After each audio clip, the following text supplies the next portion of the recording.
और यार कांग्रेस के लीडर रंजन चौधरी जी ने अभी अभी पीएम मोदी जी को लेटर लिखा है जिसमें उन्होंने पोस्टपोनमेंट का डिमांड करा है जेई और नीट का। आपको बताना चाहता हूँ कि इससे पहले जो है काफ़ी ज़्यादा रिक्वेस्ट करी गई है पीएम मोदी से कि वो जेई और नीट के मुद्दे पर कुछ ना कुछ बोले, पर अभी तक उनके तरफ से कोई भी रिप्लाई नहीं आया है। आपको बताना चाहता हूँ कि रंजन चौधरी जी ने लेटर लिख के उनसे रिक्वेस्ट करी है कि जेई और नीट को पोस्टपोन करा जाए। आपको बताना चाहता हूँ कि इससे पहले राहुल गांधी जी ने भी हमारे सपोर्ट में एक ट्वीट करा था जिसमें उन्होंने लिखा था कि नीट और जेई के परीक्षा के बारे में उनकी बच्चों की बातों को सुना जाना चाहिए, पर अभी तक कोई भी रिप्लाई नहीं आया है मोदी गवर्नमेंट से।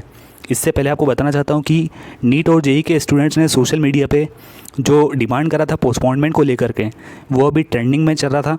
और सत्याग्रह जो चल रहा है, सत्याग्रह मूवमेंट चल रहा है, सत्याग्रह अगेंस्ट एग्ज़ाम्स इन कोविड, तो ये ट्रेंडिंग में चल रहा है। पर हम देखते हैं कि इसके रिगार्डिंग अब डिसीजन आता है या नहीं। और मोदी जी के अगेंस्ट में काफ़ी सारे लीडर इकट्ठा हो गए और यार अब हम देखते हैं कि मोदी जी क्या रिप्लाई करते हैं। वैसे एजुकेशन के क्षेत्र में राजनीति नहीं होना चाहिए, पर इस मैटर में काफ़ी ज़्यादा पॉलिटिक्स हो रहा है।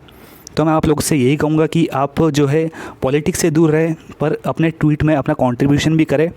और बस बेसिकली यही आपको इन्फॉर्मेशन देनी थी मुझे कि रंजन चौधरी जी ने सपोर्ट करा है इस मूवमेंट का और पीएम मोदी के लिए एक लेटर लिखा है जिसमें उन्होंने पोस्टपोनमेंट का डिमांड करा है। थैंक यू वेरी मच और ये वीडियो देखने के लिए। हमारे लिए बच्चे की सुरक्षा पहले है और उसके बाद शिक्षा दूसरा है। चल झूठा।